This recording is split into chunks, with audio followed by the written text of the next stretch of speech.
Friends, welcome to question classes. तो ये हमारा नीट 2020 सॉल्यूशन का सेकेंड पार्ट है। इसमें हम लोग फिजिक्स का टॉपिक जो है वो कैपेसिटर, मैग्नेटिज्म और ईएमआई को डिस्कस करेंगे। चलिए विदाउट एनी डिले हम डिस्कशन स्टार्ट करते हैं। So first question is a 40 microfarad capacitor is connected to a 200 volt 50 hertz AC supply. The RMS value of the current in the circuit is nearly. तो इसका सबसे पहले मैं solution बता देता हूँ और उसके बाद हम लोग थोड़ा सा इसको डिटेल में एनालाइज करेंगे। ये कैपेसिटर है, ये 200 वोल्ट 50 हर्ट्ज है। तो सिंपल सा बात है, करंट क्या हो जाएगा V अपॉन XC। XC क्या होता है 1 upon omega L, sorry 1 upon omega C। तो इसको पुट करेंगे तो I आ जाएगा ओमेगा C V। ये हो जाएगा 100 pi into 40 into 10 to the power -6 into 200। तो इसको आप जब सॉल्व कीजिएगा तो कितना आ जाएगा, देखिए यहाँ से गया, ये क्या 3 जीरो गए, 5 जीरो चले गए, 5 जीरो चले गए, तो 8 पाई बाई 10 आ गया। तो ये हमारा कितना हो जाएगा, ये हो जाएगा अप्रॉक्सीमेटली इतना 3.14 है ना। थोड़ा सा यहाँ क्लोज है तो हमें थोड़ा सा केयरफुल रहना पड़ेगा। 3.14 इंटू 8,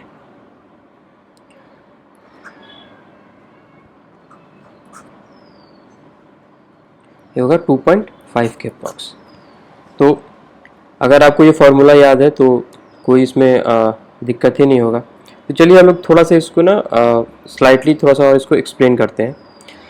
यहाँ देखिए आरएमएस वैल्यू क्या है। तो जो रूट मीन स्क्वायर वैल्यू होता है वो क्या होता है, वो हमारा सबसे पहले डीसी इक्विवेलेंट देता है एसी क्वांटिटी का। मान लिया कि ये हमारा एसी क्वांटिटी है, तो ये तो कांस्टेंट है नहीं, हमेशा आई टी ये हमेशा चेंज कर रहा है। तो इसका एक डीसी इक्विवेलेंट होगा, एग्जैक्ट डीसी नहीं होगा, उसका इक्विवेलेंट होगा। और ये जो इक्विवेलेंट वैल्यू होता है वो होता है आरएमएस वैल्यू, ठीक है ना। तो आरएमएस का सिग्निफिकेंस यही है, हम लोग हर जगह आरएमएस इसलिए लिखते हैं क्योंकि हमें एक एक कांस्टेंट वैल्यू हमें मिलता है जिसे हम कैलकुलेशन पर्पस के लिए यूज़ कर सकते हैं।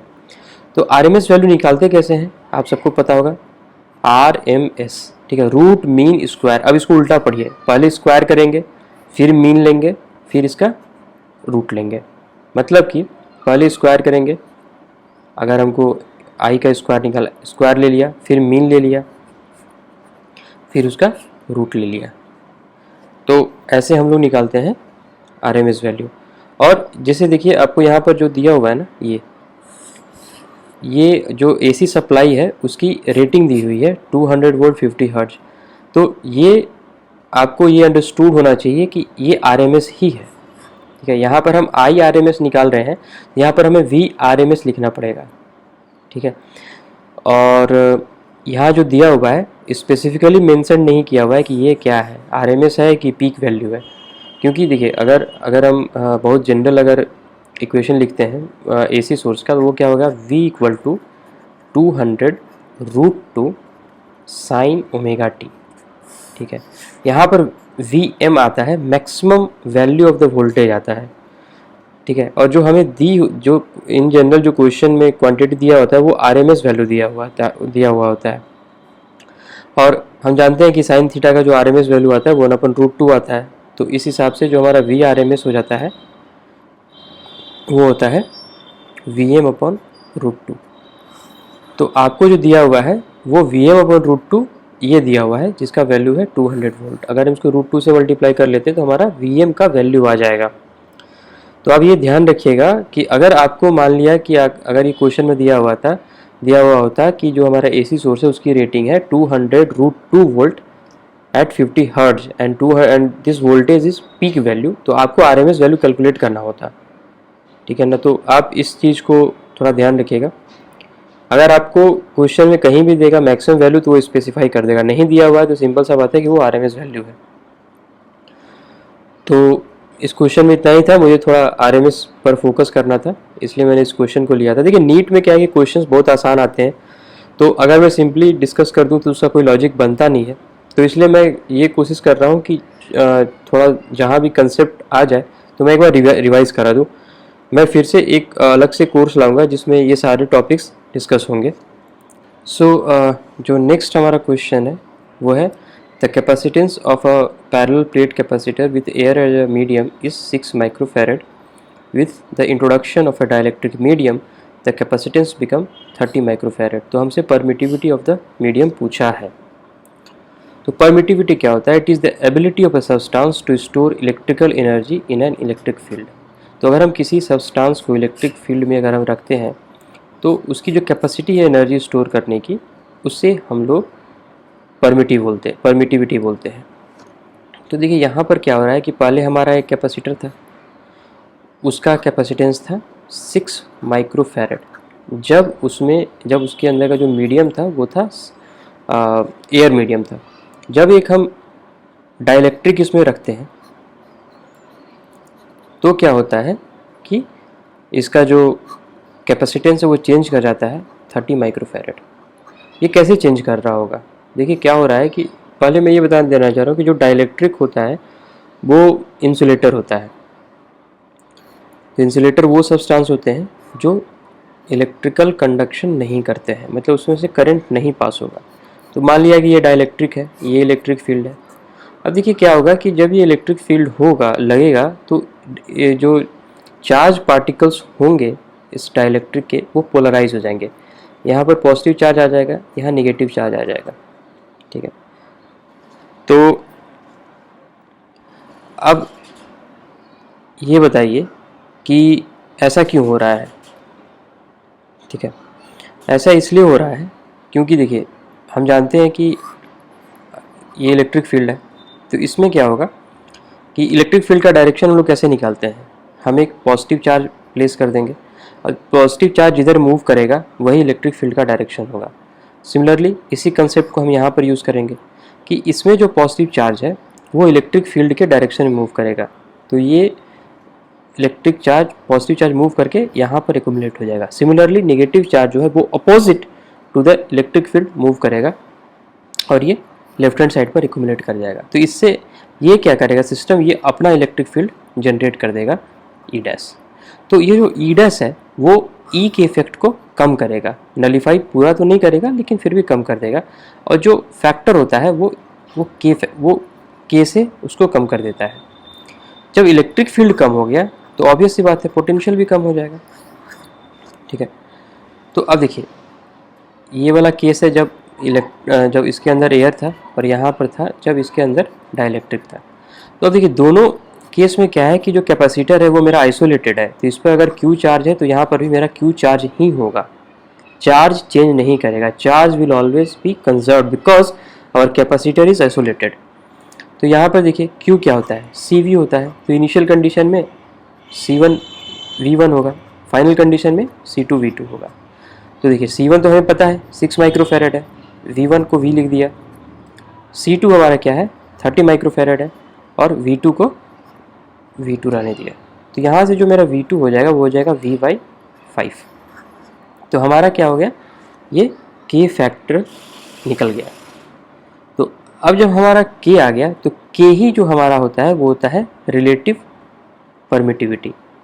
तो K हो गया हमारा ER/E0, ये होता है। ER निकालने के लिए हम क्या करेंगे, उसको E0 से मल्टीप्लाई कर देंगे। अब E0 का वैल्यू दिया हुआ है तो क्या हो जाएगा, K का हम 5 वैल्यू निकाले हुए हैं, 5 × 8.85 × 10⁻⁻12। अब इसे कैलकुलेट कीजिए, तो जब आप इसे कैलकुलेट कीजिएगा तो कितना आएगा, यहाँ पर 44 आ गया × 10⁻12। तो यहाँ से हमारा आ जाएगा 0.44 × 10⁻10। देखिए मैं फिर से एक बार बोलना चाहता हूँ, लास्ट वीडियो में मैंने बोला था कि जो भी नीट के एस्पिरेंट्स हैं वो कैलकुलेशन पर थोड़ा सा ध्यान दें, क्योंकि उनका जनरली कैलकुलेशन थोड़ा वीकर साइड होता है। अब देखिए यहाँ पर 2 ऑप्शन है, तो अगर पावर का आपको जो अलजेब्रा है वो क्लियर नहीं है तो आप यहाँ पर गलत कर सकते हैं। Next question is a series LCR circuit is connected to an AC voltage source. When L is removed from the circuit, the phase difference between the current and voltage is pi/3. If instead C is removed from the circuit, the phase difference is pi by 3 between current and voltage. The power factor of the circuit is. तो I hope आप लोग को ये question समझ में आ गया होगा, फिर भी मैं क्लियर कर देता हूँ। देखिए हमारे पास एक LCR सर्किट है,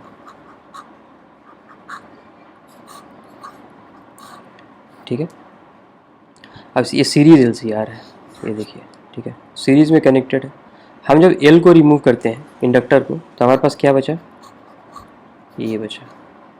ये केस 1 ले लिया इसको, और जो केस 2 ले लिया जब हम L को रिमूव करते हैं, सॉरी C को रिमूव करते हैं, ये हमारा केस 2 हो गया। ये R, ये C, ये L, ये R, ठीक है। इस केस में बोल रहा है कि फेज डिफरेंस क्या है करंट और वोल्टेज के बीच, पाई बाई 3। इस केस में बोल रहा है कि इसमें भी जो फेज डिफरेंस है वो है पाई बाई 3। तो हमसे क्या बोल रहा है कि जो रिजल्टेंट्स इसका पावर फैक्टर पूछा है, ठीक है, LCR सर्किट का। तो ये आपको कंसेप्ट पता ही होगा, फिर भी मैं आपको रिवाइज करा देता हूँ। देखिए सबसे पहले हम लोग CR सर्किट लेते हैं,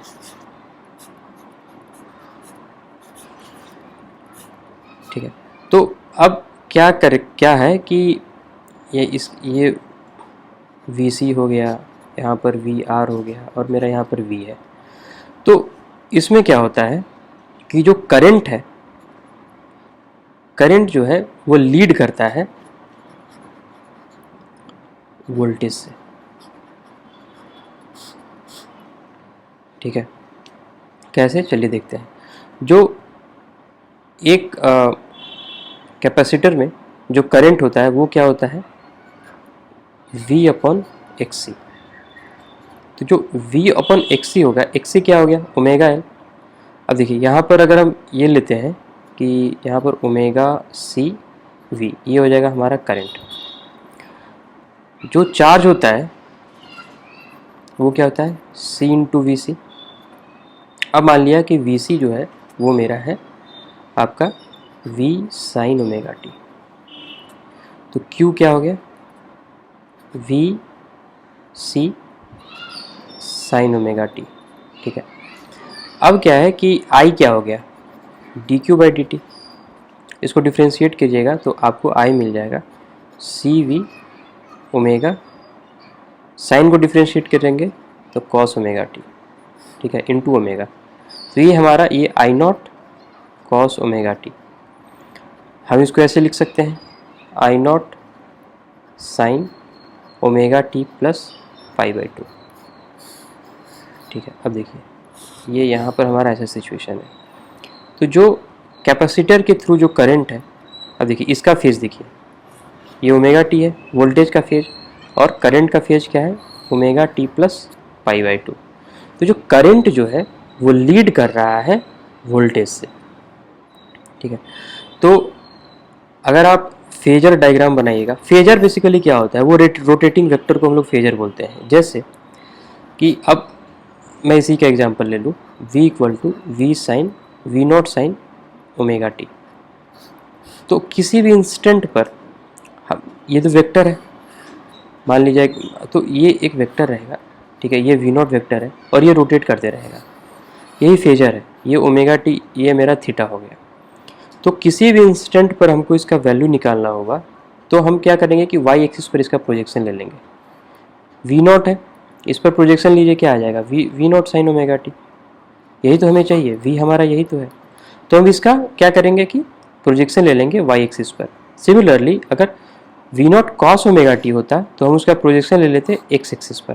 प्रोजेक्शन लेंगे तो क्या होगा, V0 cos ओमेगा t, वही तो है। तो फेजर क्या है, एक रोटेटिंग वेक्टर है। आप लोगों में से बहुत सारों को कन्फ्यूजन होता है कि फेजर क्या है, फेजर क्या है। तो फेजर सिंपल यही है। तो टाइम का वैल्यू पुट कीजिए, आपको उस इंस्टेंट पर आपको वेक्टर का जो एंगल है वो मिल जाएगा। आप प्रोजेक्शन ले लीजिए, आपको वैल्यू भी मिल जाएगा।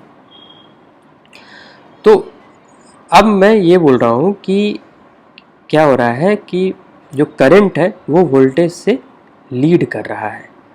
तो देखिए अगर हम, मेरा वोल्टेज ये है, करंट क्या हो जाएगा, ये 90 डिग्री से लीड कर रहा है। जब भी कोई वेक्टर किसी वेक्टर से लीड करता है तो हम एंटी क्लॉकवाइज डायरेक्शन में उसको दिखाते हैं। तो यहाँ से हम एंटी क्लॉकवाइज मूव करके 90 डिग्री, यही तो है। ठीक है, अब देखिए इस सर्किट का हम फेजर कैसे बनाएंगे। देखिए इस सर्किट का फेजर बनाने के लिए क्या करते हैं कि एक हम सबसे पहले क्या करेंगे कि एक बेस डिसाइड करेंगे कि हमारा रेफरेंस क्या है, हमारा एक्स एक्सिस क्या है। ठीक है, ये एक्स एक्सिस है, वाई एक्सिस है, तो किसी न किसी को हमको रेफरेंस बनाना पड़ेगा जो कि हमारा एक्स एक्सिस होगा। तो उस चीज़ को हम लोग एक्स एक्सिस बनाएंगे, रेफरेंस बनाएंगे जो कॉमन हो। ठीक है ना, यहाँ पर देखिए, यहाँ पर इस सर्किट में कॉमन क्या है, करंट, एक ही करंट फ्लो कर रहा है ना, चेंज तो हो नहीं रहा है। ठीक है, तो इसलिए हम करंट को बेस बनाएंगे आई। ठीक है, तो अब ये ध्यान रखिएगा, यहाँ थोड़ा सा आपको सतर्क रहना पड़ेगा। यहाँ पर वोल्टेज भी है, ये भी वोल्टेज है, वो भी वोल्टेज है, इसके क्रॉस भी वोल्टेज है, तो वोल्टेज तो चेंज कर रहा है ना। कैपेसिटर के क्रॉस वोल्टेज अलग है, रजिस्टर के क्रॉस अलग है, तो इसलिए हम वोल्टेज को रेफरेंस नहीं बनाएंगे, हम करंट को रेफरेंस बनाएंगे। ठीक है, अब देखिए हमने करंट को रेफरेंस बना दिया, तो ये तो अब जो कैपेसिटर के क्रॉस जो वोल्टेज है वो क्या होगा, simple R into Y. R से अगर हम मल्टीप्लाई करते हैं करंट को तो हमें वोल्टेज अक्रॉस रजिस्टर मिलेगा, और उसका फेज में कोई चेंज नहीं होगा क्योंकि जो रजिस्टर है वो 0 डिग्री फेज डिफरेंस क्रिएट करता है। तो जो वोल्टेज ऑफ रजिस्टर है, वोल्टेज अक्रॉस रजिस्टर है, that will be in the same direction as that of current. यहाँ हमारा आ गया VR। ठीक है, अब देखिए, अब जैसा मैंने बताया कि जो कैपेसिटर के क्रॉस जो वोल्टेज है वो लैग करता है करंट से, करंट लीड करता है वोल्टेज से, इसका मतलब वोल्टेज लैग करेगा करंट से। अब कंफ्यूज मत होइएगा, दोनों चीज़ को देखिए, करंट लीड कर रहा है वोल्टेज से तो वोल्टेज लैग करेगा करंट से, तो कब 90 डिग्री लैग कर रहा है, ये मेरा VC हो गया। ठीक है, तो VR हो गया मेरा यहाँ, VC हो गया यहाँ, दोनों का हम रिजल्टेंट देंगे तो ये मेरा V आ गया। V क्या है, सप्लाई वोल्टेज है। ठीक है, एक बार मैं पेन का कलर चेंज कर रहा हूँ, ज़्यादा मिक्सअप लगता हो गया है। ठीक है, तो ये जो मेरा सप्लाई वोल्टेज है वो हमारा ये है। ठीक है, तो आपको समझ में आ गया, VC VR V। ठीक है, अब हमें क्या करना है, फेज। यहाँ देखिए, the difference between current and voltage is π/3। ठीक है, तो नेट वोल्टेज ये है, नेट करंट ये है, तो इन दोनों के बीच का डिफरेंस है वो है π/3, ये वाला है। ठीक ना, तो यहाँ जो इस क्वेश्चन में बोल रहा है कि the phase difference between current and voltage, ये पूरे वोल्टेज की बात कर रहा है, किसी इंडिविजुअल कैपेसिटर और या फिर रजिस्टर की वोल्टेज की बात नहीं कर रहा है। तो ये चीज़ आई होप क्लियर हो गया। तो अगर मैं बनाऊँ इसको एक बार फेयरली, तो ये हो गया मेरा। ठीक है, ये मेरा था CR वाला था ना, उसका था। फिर जो सेकंड क्या बोला है, इफ़ C इज रिमूव, जब LR सर्किट का हम बात करेंगे केस 2 के लिए, तो उसमें क्या है कि फेज डिफरेंस फिर भी π/3 है बिटवीन करंट एंड वोल्टेज। तो देखिए यहाँ मेरा हो गया आपका LR, यहाँ आ गया मेरा वोल्टेज। ठीक है, तो VL है, VR है, V है। अब देखिए मैं यहाँ ये बोलता हूँ कि in inductive circuit, LR circuit, current lags voltage. ठीक है, यहाँ पर LR सर्किट में करंट वोल्टेज से लैग करता है, इसका मतलब वोल्टेज करंट से को लीड करेगा। कैसे, देखिए I क्या हो गया मेरा, I हो गया मेरा, मान लिया कि I0 sin ωt है। ठीक है, तो वोल्टेज एक क्रॉस इंडक्टर क्या होता है, VL क्या हो जाएगा, LdI/dt। तो इसको अगर हम लोग पुट करते हैं तो क्या हो जाएगा, I0 omega into L into cos ωt, that is omega L I0 sign omega T plus pi by 2, correct. तो यहाँ पर जो voltage across inductor is leading the current by a phase of pi by 2, यहाँ का क्या है, इसका जो फेज है ओमेगा टी है, इसका फेज जो है omega T plus pi by 2 है। तो सिमिलरली जैसा हमने प्रीवियस स्लाइड में सी आर के लिए किया था वैसा ही एल आर के लिए करेंगे। बेस यहाँ अभी भी आई रहेगा क्योंकि ये सीरीज सर्किट है, तो यहाँ पर बेस हम लोग करंट को ही लेंगे क्योंकि current is common to all the for all the circuit, okay, all the circuit elements. देखिए यहाँ ये आ गया, ये वी आर हो गया, सेम उसी तरह। अब क्या है कि वी एल इज लीडिंग, यहाँ मेरा वी एल हो जाएगा। इन दोनों का अगर हम वो करते हैं रिजल्टेंट लेते हैं तो ये मेरा आ गया वी। अब यहाँ पर भी फेज डिफरेंस पाई बाई 3 है, इसका मतलब ये है कि ये भी पाई बाई 3 है। तो देखिए पहले केस में क्या था कि I was leading V by pi by 3, लेकिन सेकेंड केस में क्या था, क्या है कि V is leading I by pi by 3। तो देखिए अगर दोनों जगह पाई बाई 3 आ रहा है तो देखिए इसको हम लोग बेसिकली जो फेज डिफरेंस है tan फाई, उसको हम क्या लिख सकते हैं, यहाँ पर मेरा वी आर था, एक मिनट मैं ना कलर चेंज कर लेता हूँ इसका। ये क्वेश्चन थोड़ा लंबा हो गया लेकिन आपको ये कंसेप्ट आपका पूरा क्लियर हो जाएगा। तो tan फाई देखिए यहाँ मेरा था वी आर, यहाँ मेरा था वी सी, ठीक है, यहाँ वी आर था, ये मेरा वी सी है, ये मेरा रिजल्टेंट है, ये है पाई बाई 3। तो हम क्या करेंगे कि इसको ना यहाँ शिफ्ट कर दिया, तो इस ट्राइंगल में देखिए tan थीटा क्या हो जाता है, this upon this, V C upon V R, ठीक है। ये हमारा आ गया tan फाई, ये क्या है 60 डिग्री है, tan फाई इज मतलब फाई 60 डिग्री। और उसी तरह से इस केस में क्या आ जाएगा, V L by V R, ठीक है। तो देखिए दोनों केस में फाई सेम है इसलिए हम इसको ऐसा लिख दिए। जब इसको ऐसा लिखते वी आर कैंसिल हो गया, वी सी हमारा क्या था, वी सी हमारा था, ठीक है। बेसिकली मैं ये बोल रहा हूँ कि आप हमारा V C equal to V L आ गया। तो अब हम इसमें क्या करेंगे, इसका ये मतलब है हाँ एक चीज़ और, यहाँ पर V C equal to minus V L आएगा, क्यों, क्योंकि यहाँ पर देखिए tan फाई यहाँ क्या है, tan 60 डिग्री है, माइनस 60 डिग्री, क्योंकि ये निगेटिव में है और ये मेरा पॉजिटिव है, और इधर है इसके लिए है मेरा tan 60 डिग्री, ठीक है। तो sorry for this little mistake, यहाँ पर माइनस आएगा, तो यहाँ पर मेरा आ गया V C equal to minus V L, ठीक है ना। देखिए अब चलिए यहाँ पर, अब जब हम पूरा सर्किट का बात करेंगे तो यहाँ पर आ गया वी सी आ गया, ये वी एल आ गया, ये वी आर आ गया। अगर हम इसको वेक्टोरली ऐड करें तो V C plus V L plus V R equal to V, लेकिन यहाँ मेरा क्या है, V C equal to minus V L है, ठीक है। तो ये ज़ीरो हो गया, तो जो मेरा V हो गया वो पूरा का पूरा वी आर के क्रॉस, रजिस्टर के क्रॉस लगेगा और V equal to V R हो जाएगा। तो ये किसका कंडीशन हो गया, ये हो गया रेजोनेंस का कंडीशन, जहाँ पर कैपेसिटिव इफेक्ट इंडक्टिव इफेक्ट को कैंसिल करता है। तो जब अगर रेजोनेंस का कंडीशन इस्टेब्लिश हो गया तो पावर फैक्टर क्या हो गया, 1, ठीक है। ये आपको पता ही होगा रेजोनेंस का कंडीशन, जब ये इस तरह का कुछ बनता है ग्राफ, ठीक है, यहाँ पर XC इक्वल टू XL आ जाता है। अब देखिए थोड़ा सा मैं बस बता दे रहा हूँ ये पावर फैक्टर का क्या है, इसको मैं थोड़ा सा चलिए ठीक है, अब मैं ना एक बार इसको बता दूंगा पावर फैक्टर। पावर फैक्टर क्या है,